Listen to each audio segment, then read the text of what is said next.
جماعت اہل حدیث کے مایہ ناز خطیب، مذہبی اسکالر، محترم و مکرم پروفیسر ڈاکٹر عبدالرزاق ساجد کے نیو بیانات، خطبات، دروس قرآن و حدیث کی روشنی میں سننے کے لیے ہمارے یوٹیوب چینل کو سبسکرائب کریں، فیس بک پیج کو بھی فالو کریں۔ بارک اللہ فیکم۔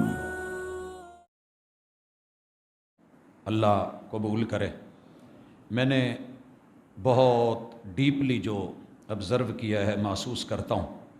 اپنی ہی سوسائٹی میں رہتا ہوں، میں نے یہ دیکھا ہے کہ جن کا پیشہ ہے مانگنے چھیننے والے، ابھی کل حسن اتفاق ایک جگہ سے گزر ہوا تو اتنا سٹاک تھا گوشت کا کہ شاید قربانی کرنے والوں کے گھر میں بھی اتنا نہیں ہوتا، اور ایسے لوگ بھی ملے یا صبح 2-4 جگہوں سے میسج آئے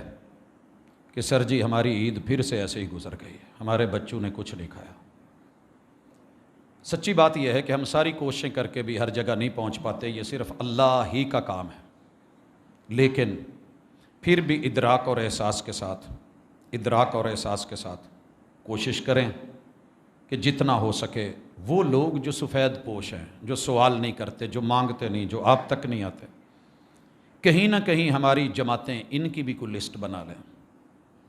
یہ کسی ایک خطیب کی محنت یا ایک دائی اور مبلغ، ایک قاری یا ایک محلے 2-4 لوگوں کے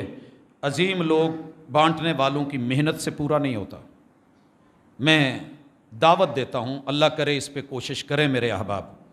جتنی بھی جماعتیں ہیں، جتنے بھی کم از کم تنظیمی سیٹ اپس، انہیں اتنا تو علم ہونا چاہیے، ایک گلی بھاری نہیں ہوتی، کہ اس گلی کے اندر، اس محلے میں کتنی گلیاں ہیں، کتنے یونٹ ہیں، تو ان کے اندر رہنے والے لوگ، بیوہ کتنی ہیں، یتیم کتنے ہیں، ناچار اور مجبور کتنے لوگ ہیں، ان کے گھروں کی حالت کیا ہے۔ سچی بات ہے کہ درد بتاتا ہے کہ میرے گھر میں جب خوشبو گوشت کی ہے،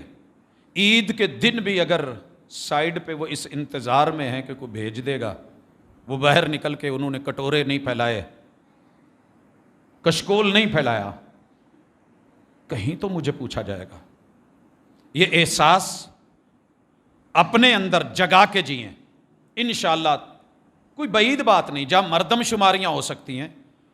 کیا وہاں تنظیمیں چلے مل کے، حکومتوں کی اپنی مجبوریاں ہوں گی، مسائل ہوں گے، یہ کام حکومتوں کے تھے۔ پڑھی میں نے پوسٹ کراچی سے کہ جب بجلی کے لیے مجھے سولر بھی اپنا لگوانا ہے، دنیا جہان کی ضرورتوں کے لیے سارا کچھ ہی میں نے دینا ہے، تو ٹیکس کس چیز کا ہے پھر؟ سر جی سچی بات یہ ہے، جو کام حکومتوں کے تھے وہ ہمارے ملک میں شاید تنظیمیں کر رہی ہیں، اور وہ کہ جن کو رب کا ڈر ہے، وگرنہ کون کرتا ہے؟ کچھ لوگ بہکانے کے لیے بھی یہ کیا کہتے ہیں، NGOs بنا کے بیٹھے ہیں، ایمان چھیننے کے لیے۔ تو کم از کم ہم لوگوں کے ایمان کو زندہ اور سلامت رکھنے کے لیے کچھ کریں، ہر گروہ، ہر جماعت، ہر تنظیم، ہر فرقہ اللہ کے لیے اپنے ان غریب لوگوں کے لیے کچھ نہ کچھ کرے۔ ویسے تو جتنی غربت کی شرح ہے اللہ معاف کرے، اللہ ہی پوری کرنے والا ہے، لیکن احساس ہمارا ہونا چاہیے، کوشش کرنی چاہیے۔ اور بالخصوص دنیا میں سب سے زیادہ غریب اور اجنبی وہ ہے جس کے پاس سب کچھ ہو لیکن عمل نہ ہو، توحید نہ ہو، اور میرے پیغمبر کی سنت نہ ہو۔ میں نے اس سے بڑھ کے غریب کوئی نہیں دیکھا، اور یہ ہر گلی میں، تقریباً ہر گھر میں آنے والی نئی نسل کے اوپر ہمارا فوکس ہونا چاہیے۔ یہ بیچارے اکیلے ملحد ہی نہیں رہے، بلکہ یہ وہ ڈوڈر کوے بن گئے ہیں، کوا چلا ہنس کی چال اپنی بھی بھول گیا، جنہیں نہ اگلے ایکسیپٹ کرتے ہیں، نہ یہ اپنے ہی رہتے، نہ خدا ہی ملا، نہ وصال صنم، دونوں سے محروم نظر آ رہے ہیں۔ تو ان بچوں کے اوپر، جوانوں کے اوپر بھی فوکس رکھیے۔ اللہ میرے دکھ درد دور کرے، بیماروں کو شفا دے، اللہ ہماری کاوشوں کو قبول کرے، عالم اسلام کے حج کو، نیکیوں کو، قربانیوں کو قبول کرے، میرے وطن عزیز کی حفاظت فرمائے۔ سبحانک اللہم و بحمدک، اشہد ان لا الہ الا انت، استغفرک و اتوب۔